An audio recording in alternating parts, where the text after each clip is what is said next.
Get back in the tank. What for? Because I said so. We're going home, sir. In the tank. Why can't we go home in a fucking helicopter? Because you're tankers. Yeah, you're also in a cul-de-sac.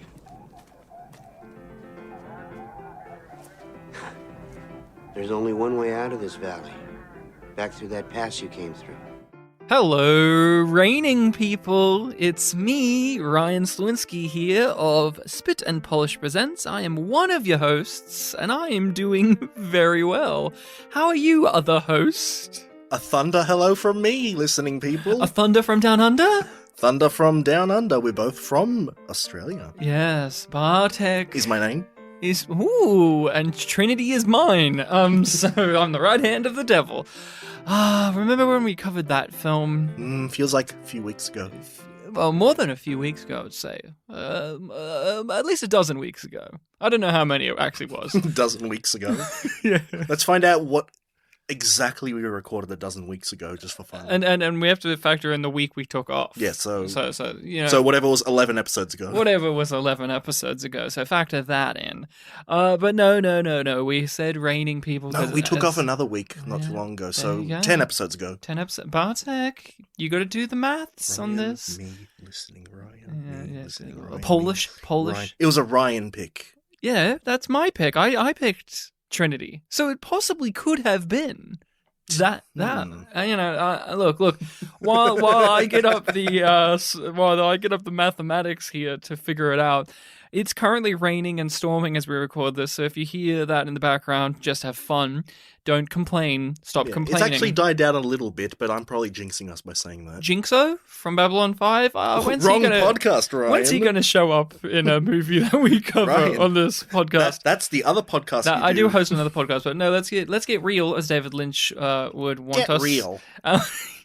We're Spit and Polish Presents likingly because we're always spitting and we both happen to be Polish. And on our show, Pictures Powwow, the one you're listening to currently, we talk about a movie that has come recommended. We go over it, we discuss it, we get into the details of it, so if you have not seen the movie that we are going through, we recommend that you always check it out for yourself so you don't get spoiled by us talking about it. Bartek, this is our listening people's choice. A listening person out there has discussed a movie with us, not just recommended it, they discussed it with us beforehand. Do you want to go over what film we're covering, the person who recommended it, and the general backstory? Because there's a bit of a mythos for us. I'll start by saying this. When we got the message and email from the person, I responded to them by saying, wow, this is the most thorough recommendation we've ever gotten. Thank you for that.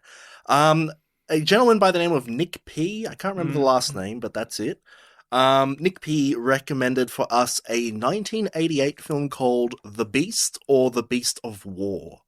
I prefer The Beast as the title. I think it's less on the nose and it ties to the film better. That's fair enough. I think if in most places it is called that. I lean for Beast of War just because it's a bit more distinct than just The Beast. That could be like half of Beauty and... You're so funny. I checked out the mathematics 4 episodes ago.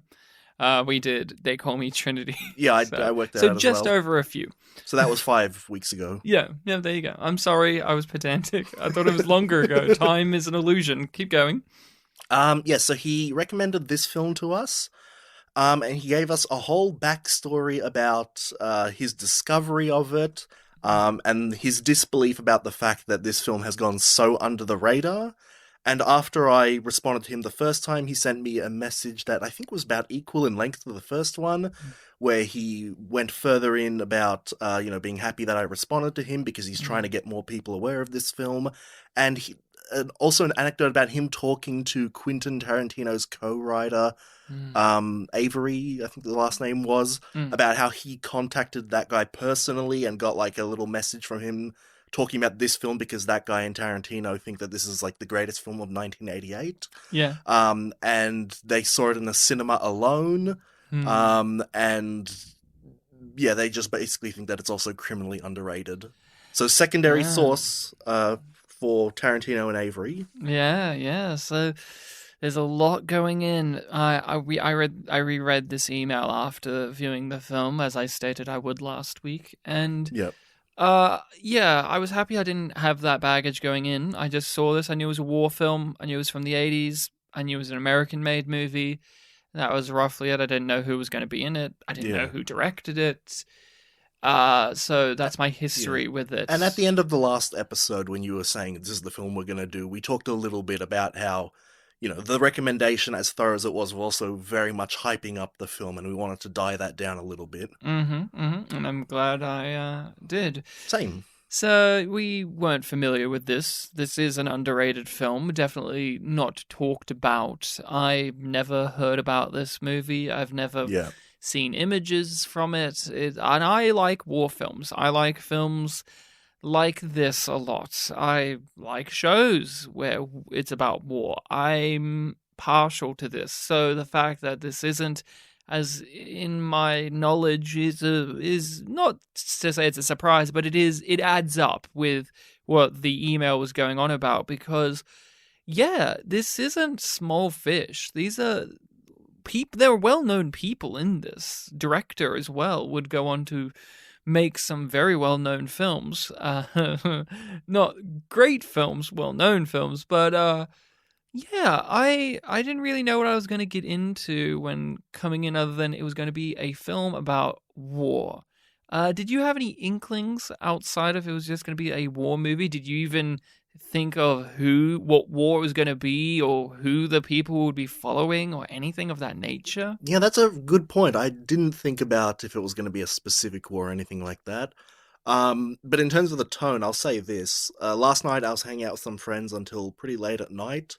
And they knew that I had to go home and watch a movie for the podcast, and one of them came up with the idea of like, oh, why don't we go to your house and we'll all watch it together or something? It should be fun. We can, talk about the movie, make fun of it. I'm like, I get the feeling that this might not be one to make fun of. No, it starts out very much telling you that this is not going to be a happy-go-lucky time. Even just the title kind of tells you that. The Beast of War. Oh, yes.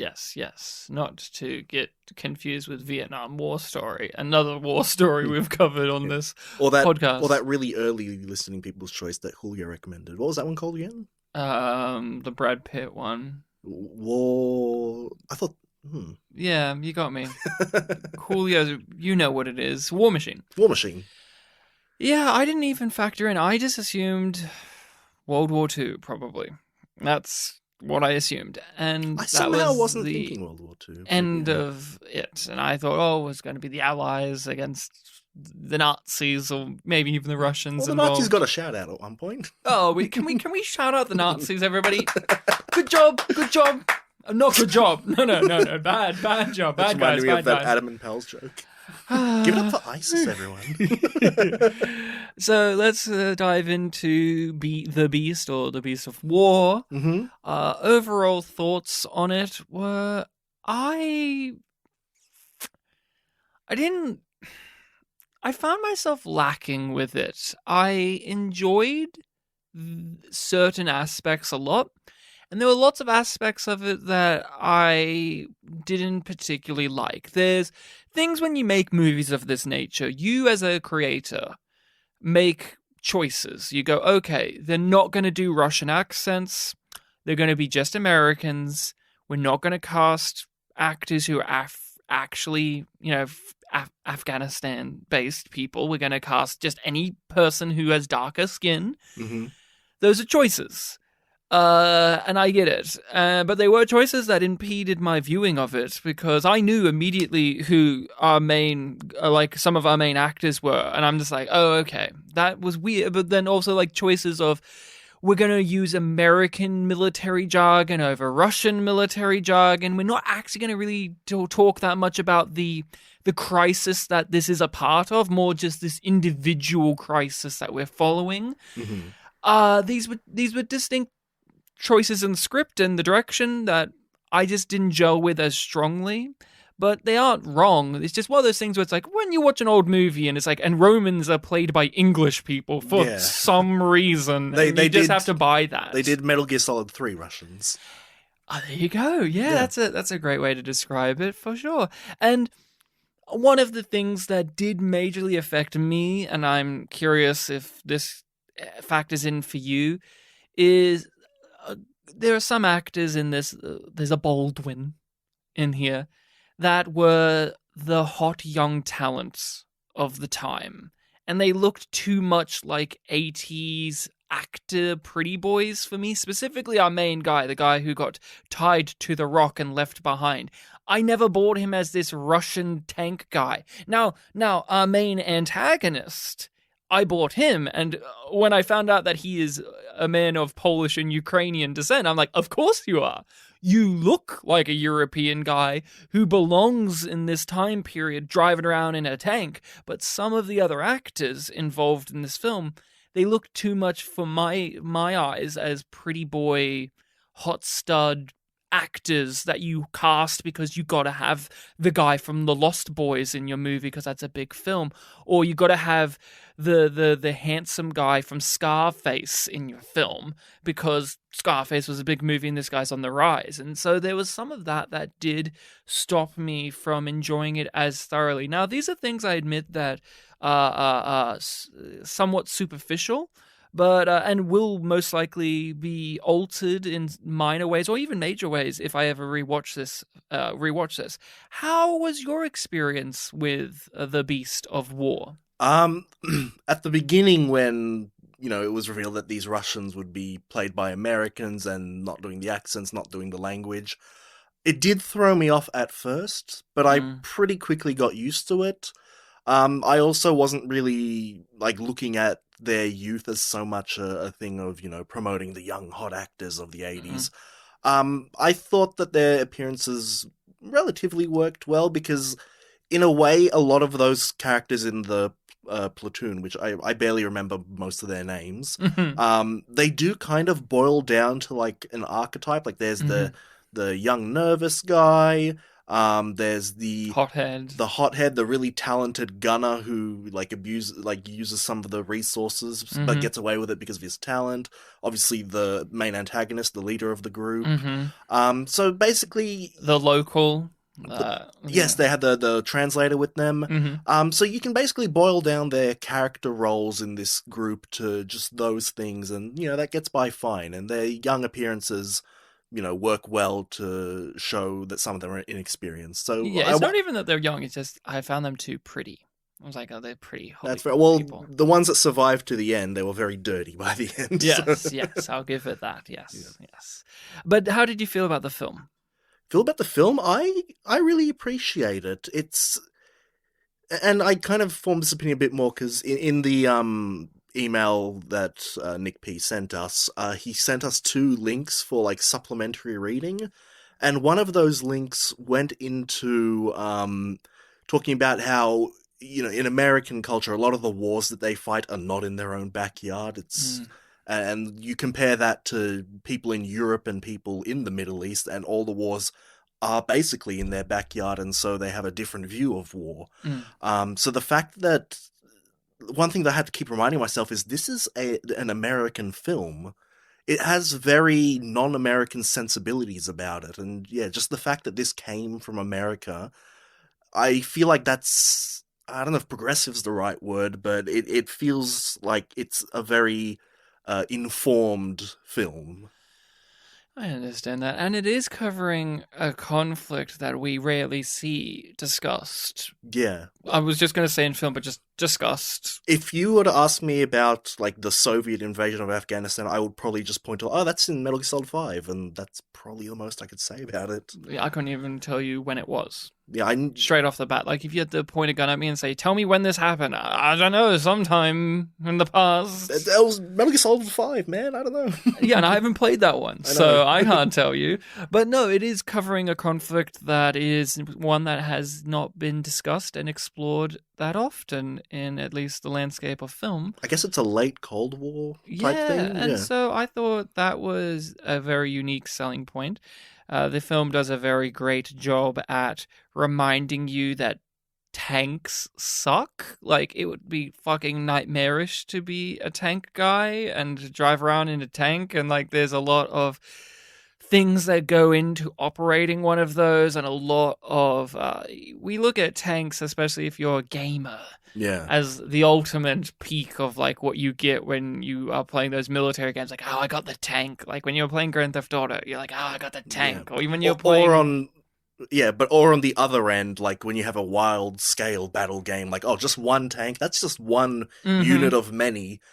So this film really kind of centers around the idea of like, hey, a tank actually is really strong. Let's look at what it does when the people it's up against have just basic things that they hold in their hands. Yes, and that's the title, The Beast of War, the tank. The tank does so much damage, but at the same time, they're on the run because they can be easily taken out. Yeah. They are just this tin box rolling around in the desert, and you can throw grenades and rocks and Molotovs at it, and it will fucking hurt. And that was really well emphasized because, yeah, there's this idea in a way where tanks are like the tanks when it comes to land vehicles and war, like the ultimate, like, yeah, we got a tank and we're gonna be fine. No, it's really nightmarish, and the insides of this tank looked absolutely horrid, and you didn't want to be inside of it at all. Yeah, it was so cramped that you could barely get like a geographical understanding of like what it's like in there. Yeah, you couldn't. Like, how close is everyone? Like, when we look at like the leader of the group, the villain, like he seems like he's so far away from others, but it's when you see the tank from outside, it's not that big. No, it isn't. And I liked the overall direction, atmosphere, and acting that was in the film. I may have given some harsh critiques of the choice of actors, but they all did very well. There was nobody who did a particularly bad job. I mean, I did find it distracting that there was a Baldwin in here, I will say that. I mean, the one from Biodome as well. So it was a little bit like, okay, where's Polly Shaw? You know, like, we need other goofy guys here. And so I found the acting overall to be very good. I thought the visuals of this was absolutely breathtaking. There's a real oppressive quality to it, but there's also beauty. We see the oppressive landscape and the beauty of that landscape that these characters inhabit as well. And lots of great visual storytelling. Like, we begin the movie with landscape shots, and there's these dogs, all these lovely little dogs. And then the dogs come back. We see those dogs actually in the story, and I forgot about the dog. Like, that's how we begin. We're setting things up pretty much from the beginning and paying them off later. And because it was a visual, you didn't even think about it being a setup and a payoff there, because it wasn't like one of our main characters walks up to the dogs, pats the dogs, and goes, "I love you, dog. I hope you come." You know, like, there was no exposition there.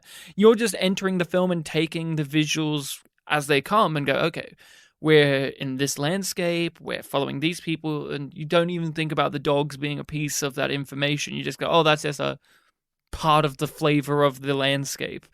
But then they do come back. So there was lots of setups and payoffs from a visual standpoint that I really adored. And I liked the nighttime sequences a lot. It's very hard to demonstrate nighttime sequences in deserts a lot, because often they would do day for night. Yeah. Lawrence of Arabia in particular. But they did it really well here. I really like the flamethrower sequence, and I love the aftermath of the flamethrower sequence where you see the scorch marks all around, and like, the people coming in have no context. A lot of the really brutal stuff's in the films in that first scene, yeah. And again, the script, although I have some issues with it, and I'll get into those further, they do some really great little smart, clever things, like the poisoning of the water. It was already pretty clever when they did it that first time. I was like, oh, that's a nasty trick that they did. And then it came back and bit them in the arse later. So that was one moment that I was really pleased with. So you enjoyed this, you appreciated this. Walk us through what it was like when you sat down and did put this on, and how the film went on to present itself, because it starts out pretty brutal. Yeah, well, like you said there, enjoyed. Not to the same extent, but to call back like a recurring line from our Nightingale episode, the film is, fairly bleak and rustic, so the enjoyment isn't very much a fuck yeah kind of enjoyment, but just a, oh wow, yeah, this is really working kind of enjoyment. And it's, you said before also, the visuals of the film were really good. I really liked later on in the film when the main character is working with Khan and the Afghanis, the Pashto people. There's a communication barrier there where they do not speak any mutual language, so they have to, speak in like single words and hand signs and pointing. When the Pashtun guy was indicating to him that like the tank has to turn around, he like did it with like the dirt and the rocks, and like that choreography was really effective. Like when it comes to these kind of communication things, I always think like, oh man, it's really hard to actually like convey information through these ways. How's this film gonna do it? But like the blocking of the rocks that he was putting in the ground, moving through it was like, it all made sense, and it was actually very believable that they were communicating through this way. And I thought you would appreciate, as somebody who does speak more than one language, English is your primary, but you do know some Polish. Yeah. That there are some words that are just known across those languages. Yeah, kaput, kaboom. Yes, yes. So the tank and all of that. Tank, and so they have some of those phrases and words that they go, okay, I understand this, and if they're saying this, we can work off of that. Or when he was just saying his name, Constantine, and he didn't know at first, he was like, oh yes, Constantine, of course. The actor, when he was like realizing it, there was this level of his body language being like, of course, that's a Russian name. He's just like, oh, yeah, sure. Yeah. And also another thing with the language is like, earlier on in the film with the translator, they establish like key, quote unquote foreign words, like Pashto words that we'll need to remember for later on. So every time we heard, I think it was Balal, and it's been a few hours since I watched it, but the word for mercy. Yeah, the Nanawati or something like that. Apparently it's the original title of the work when it was meant to be a theatre production. Oh, right, you didn't read the article. Yeah. Yeah, I'll talk more about that later. But that keyword was the original title of this story, which was meant to be a theatre play. And they get used throughout the film after that, even in moments where we have to empathize with the Russian main character and we don't get subtitles for the Pashto people, which we did throughout the film. Just having these two words be in our minds because they were established was really effective. Like whenever you see the women and they're shouting like Balal, Balal, you immediately know that they're on like a different mental wavelength to the fighters. Yeah, the beginning where we see the other tank get taken out with relative ease, just a Molotov cocktail thrown in there and they're gone. Those guys are gone. You hear them screaming and they're just dead. And we're just thrown into this conflict immediately. We have barely any time to breathe and catch what we're in amongst, and you don't even realize straight away that they're the Russians, and you go, where are we, what's happening? Oh, okay, here we are. And then the scene proceeds to go on with some gruesome violence, sets up the dynamics of all of our characters that we'll be following, the one who has a soul and the one who is the nervous guy, the one who's heartless and evil. We got this guy's like a local who's a part of the group, is a translator, and he's trying to be the middleman between the Russians and the Afghans, and you get a lot of it set up as they're killing a person, as they're laying this person down and they're going to roll them over with the tank as a demonstration of how you shouldn't fight back against the Russians. And then later on establishing like, oh, he was laughing because, he's dying in a holy war, so he gets to go up to paradise. And that was very, oh man, that was just such a brutal scene. And they do a great job with the editing where they cut away at the right moment and it isn't too gratuitous, but we still get the impact of the violence. It isn't copping out. The cutaways from it aren't the Hollywoodizing of like, oh, we want to get this rating, so we can't show this. It is tastefully done. We don't see the moment, the big crush moment, but we see the aftermath of it. We see enough of it, and we get the people's reactions, which is far more important than the viscera that we could have gotten. Yeah, for sure. We do see the feet getting crushed though, just before it cuts away. Yes, that's what I mean. Like, but it's not like we see the rest of it, so we get enough information. And I think later on we see the aftermath for a few frames. Mm-hmm. Oh yeah. You see him, what's left, and also later we get his hand the treads, come out, like in front and behind him. Yeah. Yeah, and we get the hand pop out when the cleaning out the tracks, and it's like, oh, there it is. Okay, and that really set the tone, and we know immediately who the villain is, because he's the guy that did it and forced our hero, our protagonist, to drive. Yeah, that guy really just escalates in his evilness as the film goes on. Like the helicopter scene. The helicopter scene. That guy. You get so much time of the two guys that are still with him, like just celebrating and like basically falling in love with these helicopter pilots who are coming to save them. They're already relaxing inside the helicopter. It's like, you guys get out, back to the tank. It's like, what the But yeah, so the film proceeds to be a cat and mouse game in which these Soviets are trying to get back to their safe spot, to their road where they can go back and meet up with the rest, but they're being chased by these people that they've wronged in the beginning of this movie. And as they go along, there's more paranoia, there's more raising of the stakes, there's more deaths, there's more murders and betrayals, and our hero, our protagonist, gets left for dead. He's left as a trap, but he manages to survive, and because of the things he's learned in the movie, he befriends and becomes a part of the Afghans that are chasing, and helps them win the day. And then he has to proceed to go back to where he came from. And so it's a classic tale in a lot of ways of this, where again I can bring up Lawrence of Arabia, I can bring up a few other films where you have like a little bit of Enemy Mine. I was going to say there's Enemy Mine as well when it comes to language barrier stuff, but what I mean is you have the enemy, or at least the foreign presence, ingratiating themselves with the locals and learning a thing or two, but they're still a part of a system that is very much corrupt and insidious, and they have to decide, how much am I willing to give up for these newfound friends I have, or for my country. And again, with both this and Lawrence of Arabia, they have to go back. Lawrence of Arabia is more fucked up, but in that way, because it's a colonialist weirdo. But I enjoyed the basic framework of that. I found the film a little bit too monotonous and contrived, in my opinion. There were just moments where I go, oh, this is how they're making the tanks chase longer.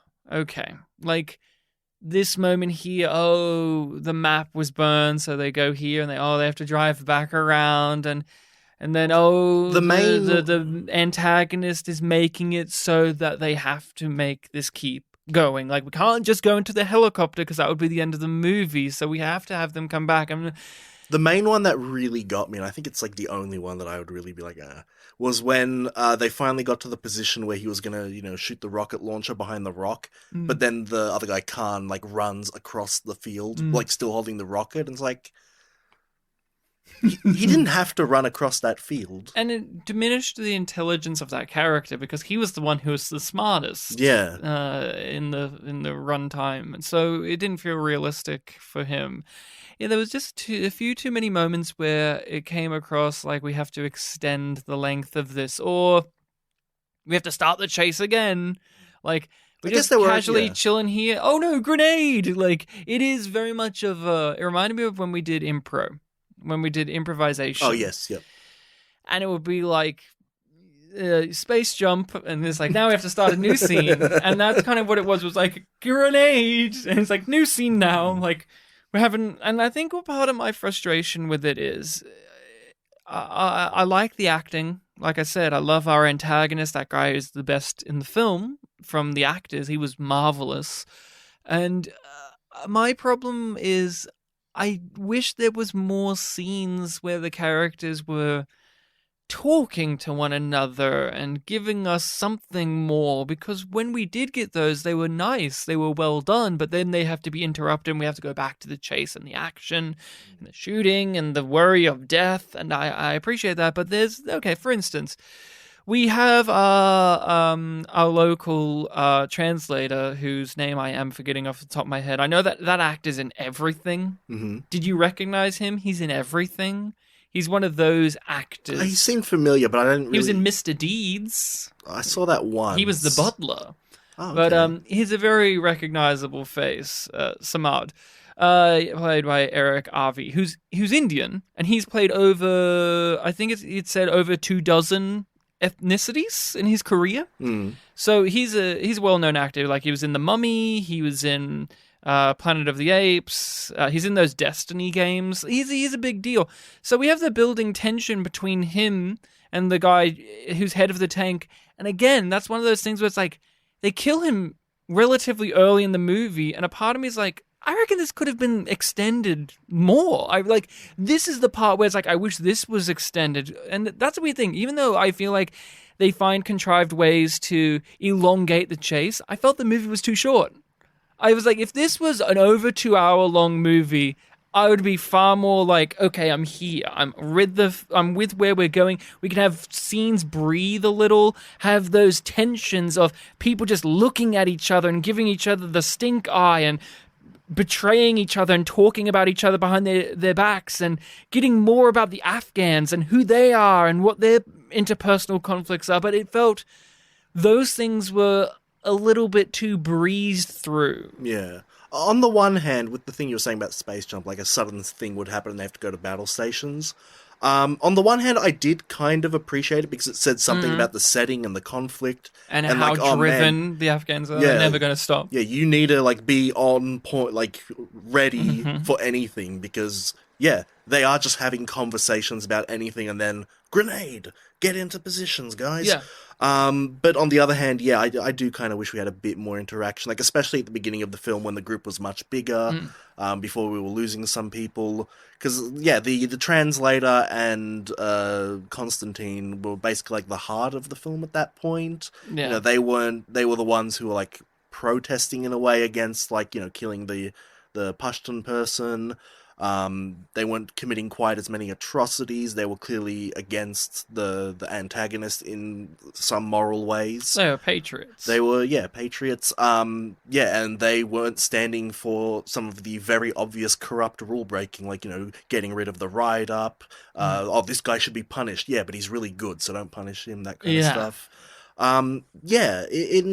So I'm kind of mixed on that. I definitely would like a bit more of that, but I can understand why. There's a reason for it. It is to heighten the tension. I guess it's that funny thing, isn't it, where the unexpected thing is unexpected and it takes you by surprise. But they did it so many times where I felt like I could.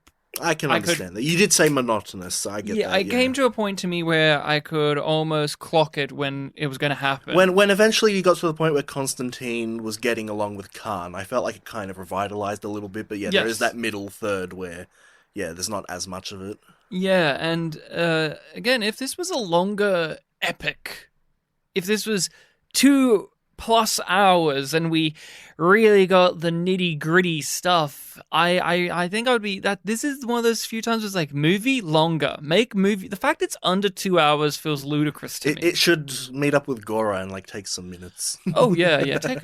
Take 20 minutes off. Yeah, at least for me, this is a great example of like, this story is screaming out to be larger and more epic in terms of duration and the content within it. I don't need to have bigger tank battles or anything of that. I liked the scenes where they were just talking to one another. They gave us a real reflection on their personalities and their viewpoints on this conflict that they're in. And then every time we cut back to the Afghans, it was just like, we got one character that's good, and the rest of them are kind of dumbasses. It felt like a lot of the time, like his cousin, was it his cousin or his The brother? one who's like scavenger. Yeah, Yeah. who wanted the helicopter. It felt like a lot of it was just like our main guy and his uncle, who also leaves the movie too early for my taste.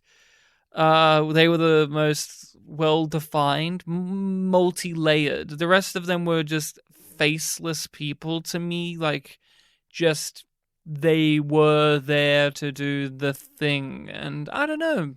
Something about it, I just wish that there was more to it, more meat on these bones. Yeah, definitely with a lot of the Pashtun people, them as a group kind of representing their code felt like, the big entity that we were following. Not so much the individuals, although, we did get their names. Like, I remember the cousin's name was like Mustafa, and I remembered like the way he was introduced. Yeah. And then once he became part of the group, like, he didn't really have his personality, but then when the helicopter was found, suddenly that came back and it was like a payoff. So I'm like, oh, there we go. Yeah, I think it works for the most part. And again, it works too when it is them as this one unit before Constantine joins them. That's when you need it to flip, where it's like once Constantine joins them, we get to know them more on an individual level. Yeah, I loved the way that, like, and I looked at the word, it's Nanawatai, not Nanawati.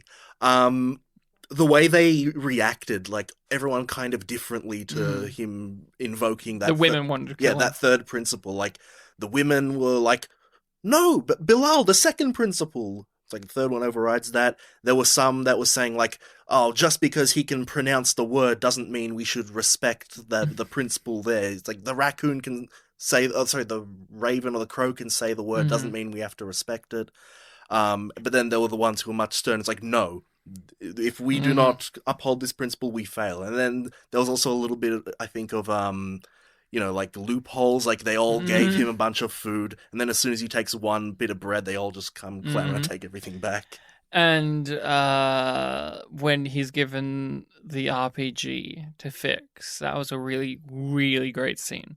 That was one of the best. And then he asked for the other gun so that he could fix this one. And then the guy aims his gun and cocks it. And then we see the back and forth of that. And then, oh, great, now he's disabled 2 weapons. Yeah. And then, no, he knows what he's doing because he is a soldier. They aren't really soldiers. They're just people with, like, not all of them were soldiers, right? I don't think so. They were just people who were, incensed and were on the go to kill them. That's all they needed. Like, you give us weapons, we are sufficient enough with them, but they didn't have that technical know-how like a Soviet soldier does. So a Soviet soldier would know how to use an RPG, would know how to fix them, would know the ins and out of the tanks and all of that. While these guys are like, these tanks are these things that's like, yeah, they exist, but they don't know too much. Yeah, they can chip away at them when things are in their favor, but they're going to lose a lot on the way. Yeah, and the tank action was very good. Oh man, like when the tank was finally destroyed and like the treads were falling off it, that was kind of emotional. It was like, oh my god, this thing that's been so horrible is now just so broken. Oh yeah, and it was like pissing oil, and that's how they were tracking it. Yeah. Okay, I want to get your opinion on this. So, Constantine shoots the RPG, and it just gets the muzzle. Yeah. And it explodes and the guys inside are like, yay, we're fine, we win.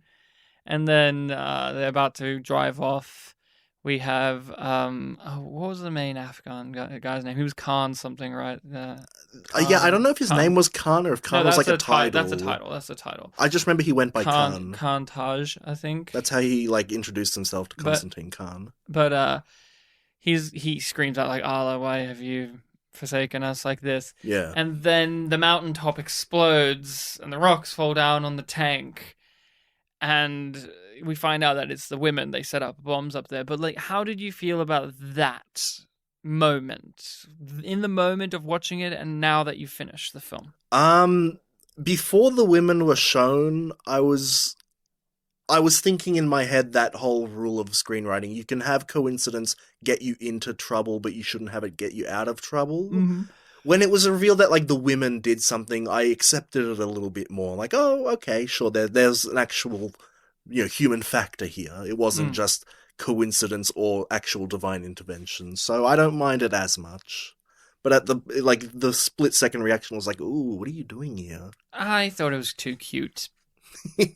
I thought on a writing level, it felt very cute to be like, Allah, why have you done this? And then a divine act falls, like makes the mountain explode and falls onto them. No, it wasn't. It was the women. But again, when did we in the movie set up that the women were proficient with explosives? Yeah, they all they had were rocks for the large part of the movie. In terms of psychology, they seemed like they were an id factor in the film. Like they were just wanted revenge.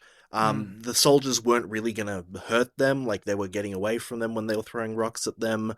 It just felt like, these are, in a weird way, like, women be crazy kind of thing. Yeah. It didn't... Justice is of the id and of blood, and I got that. But that's not what I don't mind. I don't mind that. It just it was a moment where I went, okay, they weren't. We got to get scripty now. Yeah, they weren't as characterized as the other characters for sure. Yeah, like I said, with the bad guy making sure that the movie keeps going on. There are some moments, and that was one of them. The mountain exploding with the line of dialogue before it that felt very writerly. Yeah. A little too on the nose right. I would have been happy if the RPG worked well enough. We still got to the ending that we got to, and the women still got to kill the main antagonist, and we still got to that point. But it just was one of those moments where I kind of squinted my eyes and just gritted my teeth a little and went, okay. Okay, a little cute there. I can see why Tarantino fucking loved it. But yeah, how do you feel about the choice of not showing the death of the antagonist on screen? I think the shot of the main woman, like, throwing the boots on the ground, then it shows her face and she's covered in blood, was good enough for me. Yeah? It was for me. I was surprised though, because he was such an asshole. There was a part of me that thought like, would he be able to fight them off? No, I know he was messed up, but he was a strong, imposing guy. Maybe he'd do something to them. There was a lot of them, and they had weapons. That's true. So. Yeah, that's just what I mean. Like maybe he'd get one of them. I don't know. But clearly, the way that it was shown, it's like, oh no, he had zero chance. Afghanistan. Yeah, and then the other two just ran off. He should have learnt the word from the guy. No, but he was too much of a bigot and an idiot to learn it. Yeah, he killed the guy before he could learn it. That is true. That was a great scene as well when they killed the guy, the translator. They killed like the heart of the film, kind of, or of their side. We'll walk in the river. See how deep it is. No, see if it's rock or sand at the bottom. At first, he wanted to know how deep it was, and then once he got in, he was like, "Oh, it's cold as ice. I didn't ask for the temperature. Now, is the ground this?" He was like, "Oh," and then he shot him. As soon as they got the information, didn't matter anyway. It was just a thing to ask because it didn't factor in all that much. I did like how the poisoning of the water came back. Like I said, that was a brilliant moment. Did you like that? That was one of those where you laugh and you go, "Oh, you fucked your own guys." That was actually well set up because at the beginning when they poisoned the water, that little body of water with the radioactive shit, and it killed just one Afghan. And it's like, damn, it only killed one. You should have thrown the canister further away. And then when we meet the helicopter guys, they're on a mission to find water, and I didn't even factor it in that they would find the same water that was already established in the film, but at the same time, why wouldn't they? I'll be honest, it kind of went over my head until you brought it up in our discussion here. So right, and then because they showed the canister, but I remember they had emphasis on the canister, but I just didn't put things together. And then and then you come back, and there's this helicopter, and there's all these dead guys in their horrid frozen bodies where they've clearly been convulsing and died from the poisonous water, the irradiated water that they drank, and the look on the antagonist's face of. Okay. Yep. Okay, I did that. Okay. Yeah, okay. that's just how this worked out. And that was just really well done. Overall, I like the film. I think it is underrated. I think more people should check this out. I personally didn't think it was a perfect film. I didn't find it as hard-hitting of a war movie or a movie set during war times as others I've seen, but it is unique. It gives you an insight to a conflict that I don't think I've seen many people delve into.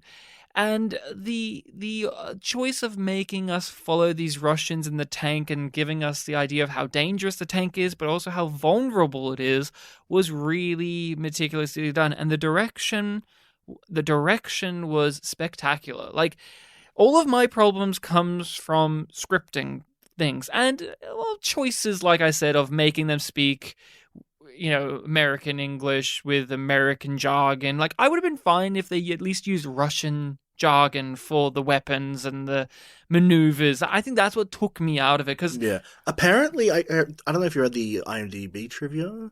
I read some of it. There was one that I think it was like the Hungarian dub fixed a lot of those issues. I will ask, did that factor in for you at all? Like the fact that they were okay. Did you, outside of them physically, like outside of the dialogue mentioning the USSR and all that, was it a constant thing in your brain that they were Russians? Because to me, honestly, there were large swaths of this in which I did forget that they were Russians. They weren't wearing outfits to me that really screamed Russian as much. Like, I know they are, but like, the Russian outfits of this era of these guys wasn't as particularly like iconically well-known visual to me. There's just large swaths of this where I did forget that these were Russians. I think I kind of treated it sort of like an anime dub, where it doesn't really matter what they are, you're going to hear it in the Japanese. So you're hearing it in, English because you're an English-speaking audience member, and that it's just, like a convenient translation thing for you. Okay. Where it gets a bit murky is the fact that there is another language in the film, the Pashto people, and that they would repeat the things that they hear a little bit. And it's like, they're clearly repeating like English words, so that kind of muddles up the translation aspect of it. But I just treated it like kind of like that anime logic, so I didn't bother. I accepted it. Another thing, this is the difference between if they made it today and made it back then, and even then today they would still do this. The Afghans, or what are they called again exactly? The Pashto people. They just cast any person who's brown? Yeah, I think the trivia said all of them were, one of them was this, one of them was this, one of them this. One of them rest of Jewish, them were this. And one of them's like Israeli, the main guy's Cuban. And I went, okay, that's a thing of the past. That's even stuff we do now. Like I said, the translator guy, he's had a career where he's played like over 20 different ethnicities, for fuck's sake. 20 different cultural backgrounds and so on and so forth. I've seen him play Egyptians a lot. He's Indian, but and he's got that British accent too. So I've seen him play like a stuffy old British professor where he came across like he was white. It's just he's very. That's a part of it. But like when I was watching it, I was thinking about how Khan, our main guy, is like that's a guy from Scarface, and he's also in Breaking Bad and Better Call Saul, and he's Cuban. He's a Cuban guy, and he speaks English as well. That's one of the languages he speaks. So I was very bewildered at okay, other than obviously he's a very talented actor, why would you cast this talented actor who's known for, not speaking the language he's speaking in this film? Why would you cast him and have him only speak in that language for the entire run? That was the thing that I found interesting as a choice. That's like a choice that they made. And it was like how you said, okay, we accept the dub of these people speaking this language, but over here, these people are actually speaking their language. Yeah, they are literally speaking what they hear. It makes sense because you have to have those interactions with Constantine and them where they don't talk to each other in the language. That makes sense. It just is very striking to me that a lot of them are actors who are at least famous or well-known for English-speaking roles anyway. I'm just thinking about the casting where they're sitting down being like, okay, we need somebody who's the head of this, blah. And we need that actor who will not be able to speak this language to learn to speak the language. That's the thing too. I don't know if these articles mentioned it. Nowhere on the IMDb did they mention anything about these actors having to learn this language to be in the movie because they're talking. Well, maybe some of them did know the language in the first place. Like, did it actually say anywhere that they had to learn it? I mean, I just assumed because none of them have the cultural background. Yeah, I don't know. That's Like, some of them are Indian, some of them are Cuban. I'm just assuming that they don't know how to speak this. I think it was in our main Huna episode where you asked the question like, "Oh, what language do the Pakistani people speak?" And the wrong thing I said was, "Oh, I think Pashto." So it's kind of funny that all these years later we finally are doing a film that's in Pashto. There you go. Yeah. So do you want to delve into some of the extracurricular material Sure. you had a gander at and give a little bit more context to the film we've just watched? I'll talk about, because there were two links. One of them was an interview with the writer of the film. This was the better of the two links because it just went into his whole story about, who he was and how he wrote the film. And the second one was with the director of this film, which was mostly about his career, but like there's a middle portion where they were really honing in on this film because it's just so And interesting. this is the director of Waterworld and... He worked with Kevin Costner a lot, it said in the interview. Robin Hood, Prince of Thieves. Yeah, and in that interview, they did mention, like, that this was a director who, he started as a lawyer, but he didn't really want to do it just because it paid well, so he tried for film school. He sent a script to Steven Spielberg, I think, and his, university film, and he got lucky there. Spielberg loved it, he worked with him, and basically made his career. He got lucky, and that's kind of his story. And I think he talked about how, there was a lot of work put into making this film because it was so different in a lot of ways. I think it mentioned at one point, like, at one point they didn't want to make the film. Sylvester Stallone got involved, and their attitude was basically like, a film about a war with Afghanis. Why don't we just make Rambo 3 or something like that? So, very Hollywood factors were coming into it.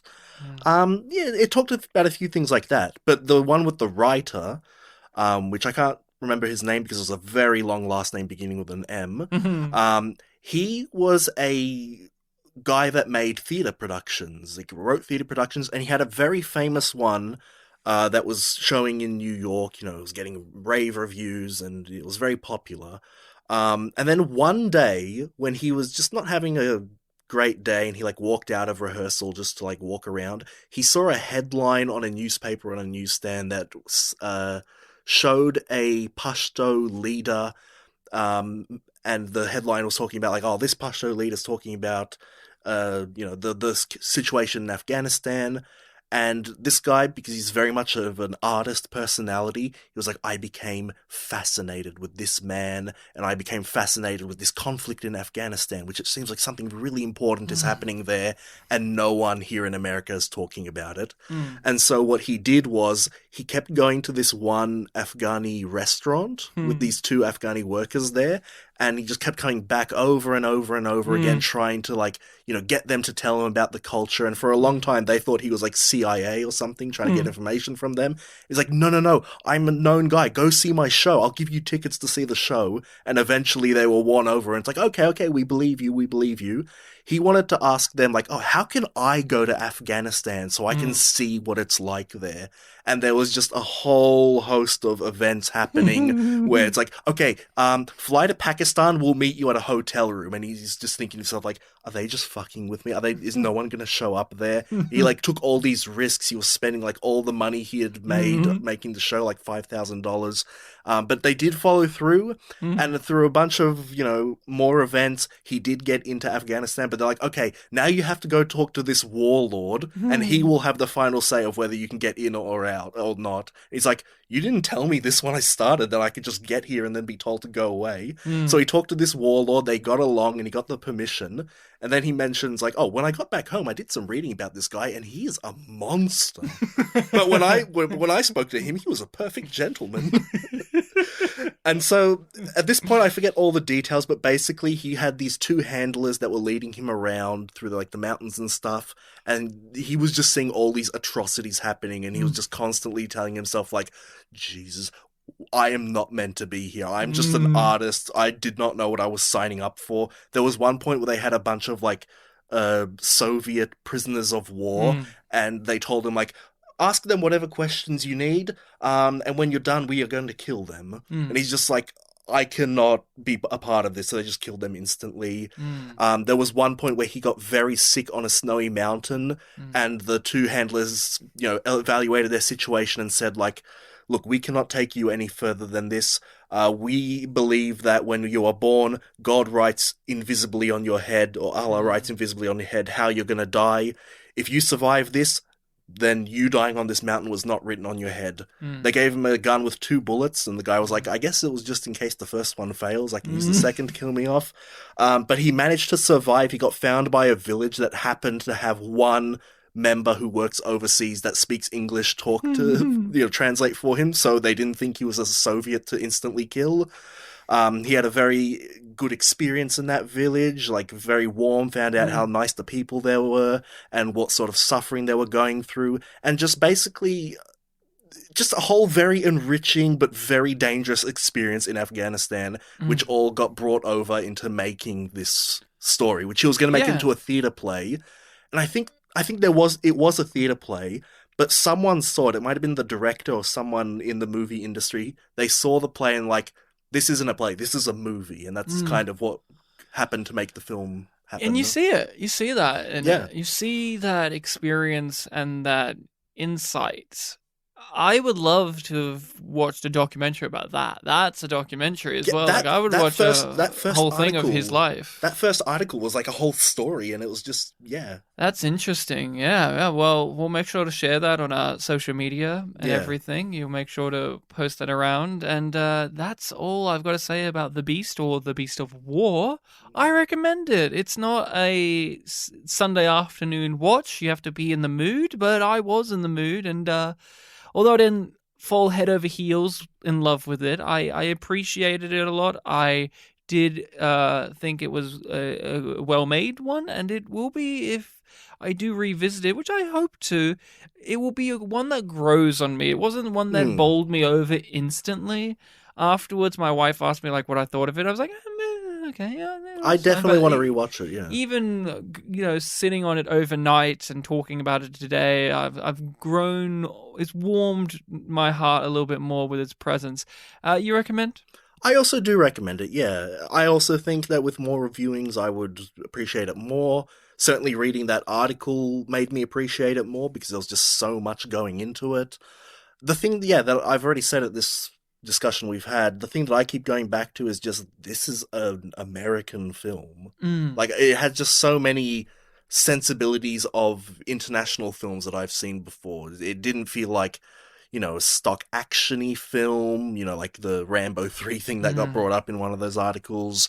I feel like also if it was an American film that was made a bit more in the modern day, it would be a bit more cynical, maybe a bit more dirty, and just not quite hitting the right notes there. Like I mentioned before, that a lot of the Soviet guys in the platoon were, sort of, not caricatures, I keep trying to say that word, but archetypal characters.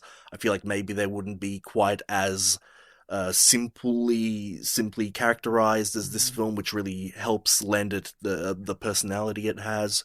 I definitely think that this is an underrated film that has gone super under the radar from the 80s, and I think that was the main thing that Nick P wanted us to kind of see. Like, is this something worth seeing? And it definitely is. Did you ever see that movie Fury from a few years back with Brad Pitt and mum Shia LaBeouf? My mum saw it and she said it was amazing. I remember liking it too, and it was about guys in tanks and the interpersonal things and like how bloody and terrible it was to be in their different I remember she tone, very but highly recommended it to me, but I never got around to seeing very it. interesting little movie, but I haven't watched it since it came out. But I did think about that just every now and then, just because I haven't seen too many movies about guys in tanks and having to be on the run and do things and having to worry about their lives. Yeah, so recommendation falls onto you for the next episode, It and does. it is for Spooky Month. Yes. The start of Spooky Month, where in October we go over movies of a more spooky variety, a horror variety, a general October Halloween feel. And I want to know, what have you got lined up for us? We should say that when this episode does come out, it's going to be like tail end of September. But I'm justifying it as the spooky thing of the year is that it starts early. Ooh. Ooh, yeah. Wait, yeah. I think the episode's going to come out like 27th of September. Oh, is that right? Oh, am I think so. overshooting We're the spooks? we're recording it on the 25th, so it should come out on the 27th, I think. Mhm. Unless you want to take a week off. No, that's fine. No. That's fine. I factored that in. In fact, it was a big point of annoyance for me because I picked this film out earlier in the year. It's like, oh, when my non-American choice falls in Spooky Month, I'll pick this film, and I was just gonna miss it. But now I'm justifying it because fuck you, it's my podcast. I can do what I want. I can do what I want. I can do what I want. Hey, I never complain that we can make Spooky Month longer. I think one Spooky Month after we finished Spooky Month, I was like, oh, let's do Mulholland Drive because that's spooky. I think we also followed up with The Shining after Spooky Month. There you go. So what have you gotten And we did lined up? I think we did Dog Film after Dog Month too. I am picking a Canadian horror film that I heard about on a podcast. I'll go into history next week. It made it sound like a bit of a local flavor, so I don't know how well known it is internationally. From 1997 or 98, the film is called Cube. Oh, wait, Cube? Cube. Cube? Have you heard of Cube? If it's a cube I'm thinking of, yeah, I heard of Cube. 97. Yeah. It's a Canadian horror film. Maybe I guess you've heard of it. Yeah. I'm pretty sure if we're talking about the same Cube, you said 1997, right? Yeah. The Wikipedia page is literally called Cube 1997. Oh yeah, Cube. So yeah. Yep. I've seen Cube. Oh shit, you've seen it? Oh, I'm looking forward to it. Cube's. Okay. Have you seen it? No, I've heard about it and I really like the premise, so... It's got okay. It's got Dax from Deep Space Nine, Star Trek Deep Space Nine in it. Yeah, I'm looking forward to this. This is okay. So what I know, I mean, I've seen Cube.